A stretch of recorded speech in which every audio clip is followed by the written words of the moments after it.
जय हिंद साथियों, कैसे हैं आप? आई होप बहुत अच्छे होंगे। आज आपका ऑडिटर का एग्ज़ाम था ना। आज आपको पता होगा किसका एग्ज़ाम था, आपका ऑडिटर का एग्ज़ाम था, ठीक।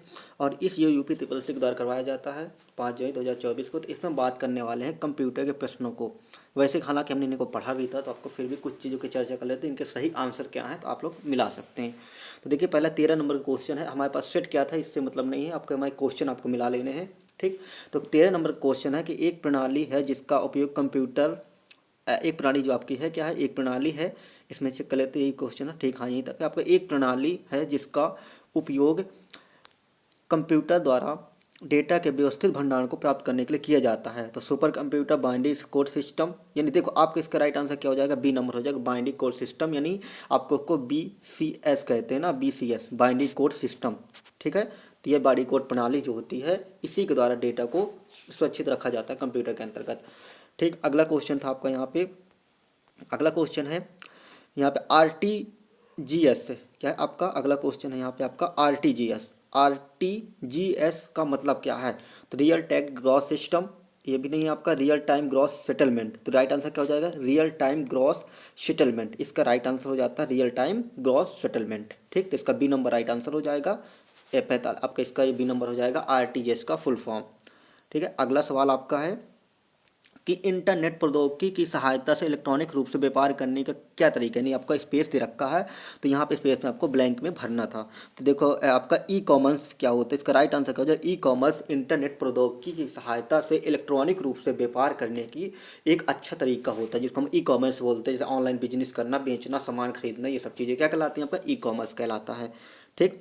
आगे बात करते हैं अगले सवाल की। आपको अगला सवाल है यहाँ पे कि कार्ड उपयोगकर्ता को एक निश्चित सीमा तक पैसे उधार लेने की अनुमति देता है। तो आपने देखा होगा क्रेडिट कार्ड से क्या होता है कि एक निश्चित सीमा होती है कि इतने तक आप लिमिट में पैसा उधार ले सकते हैं, मतलब क्रेडिट कर सकते हैं, ठीक। तो ये क्रेडिट कार्ड, इसका राइट आंसर क्या हो जाएगा, आपका डी नंबर क्रेडिट कार्ड हो जाता है, ठीक। फिर भी आपको कमेंट करना है इसके लिए। और आगे क्वेश्चन को हम देखते हैं। अगला सवाल है आपका कि IMPS का मतलब क्या है, यानी पूछा था आपका IPM स्टैंड फॉर।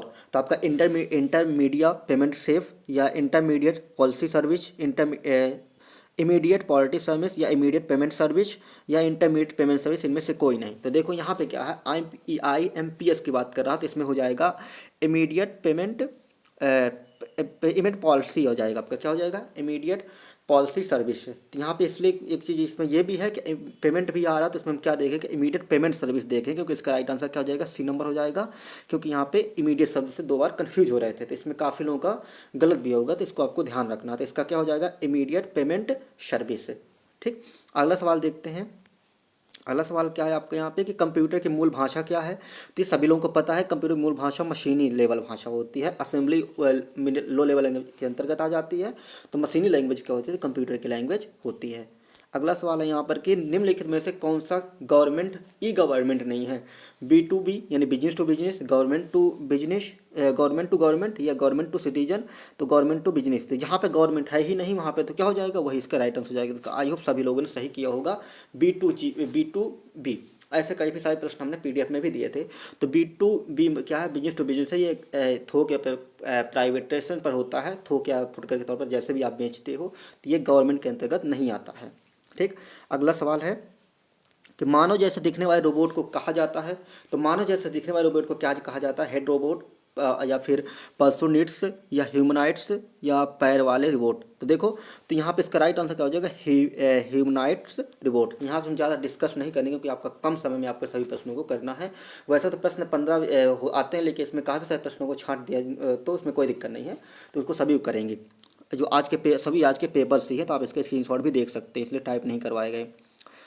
अगला सवाल है कि 70 नंबर के सवाल में आपका इसका है कि निम्नलिखित में से कौन सा कंप्यूटर के माध्यम से उपयोगकर्ता के बीच वास्तविक समय संचार देता है, मतलब रियल टाइम चैटिंग की व्यवस्था, मतलब रियल टाइम कम्युनिकेट करने की व्यवस्था कौन देता है। तो आपको पता है कि यहाँ पे चैट देता है। क्या आप चैट का मतलब क्या होता है, आता है इंटरनेट के अंतर्गत ही। तो आप जब जब इंटरनेट कनेक्ट होता है, तो आप क्या करते हो, रियल टाइम आप आमने सामने, मतलब ऐसा लगता है कि हम आमने सामने बात कर रहे हैं, अपनी भावनाएं व्यक्त कर रहे हैं। तो वो सब क्या होता है, चैट में होता है, ठीक है। इंटरनेट नेटवर्क हो जाता है, हब तो आपको बताइए गेट पे वगैरह यूज होता है नॉर्मली, तो कनेक्ट करने के लिए। तो ये नॉर्मल चीज़ें हैं। तो आपको यहाँ तक समझ में आ गया, चैट तक, इसका चैट राइट आंसर हो जाएगा।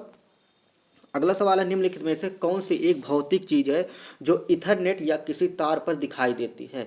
तो निम्न में से वह कौन सी एक भौतिक चीज है जो इथरनेट या तार पर दिखाई देती है। तो देखो इसमें क्या होता है, डाटा की सबसे छोटी इकाई होती है पैकेट्स, और पैकेट्स ही सभी चीजें दिखाई देती है। इसको राइट आंसर क्या हो जाएगा, पैकेट्स, इसको हम कर सकते हैं।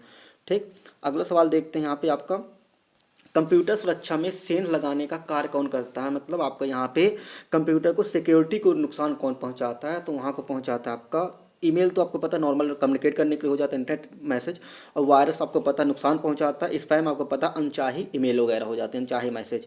तो हैकिंग क्या होती है, हैकिंग सेंध लगाने का काम करती है, ठीक, ब्रेक करने का काम करती है। तो इसका राइट आंसर आ जाएगा हैकिंग हो जाएगा।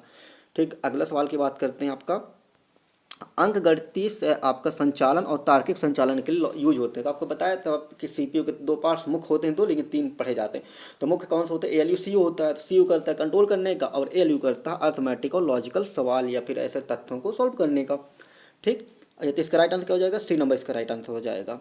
अगला सवाल देखते हैं यहाँ पे हम कि एल्गोरिदम का परीक्षण किसके द्वारा किया जाता है। तो देखो स्टेप बाय स्टेप तो कोई काम होता है, ये बात सही है, लेकिन डेटा द्वारा परीक्षण तो नहीं कर सकते। डेटा तो हमारे पास होता है, उसको हम इंफॉर्मेशन बदलते हैं, व्यवस्थित करते हैं।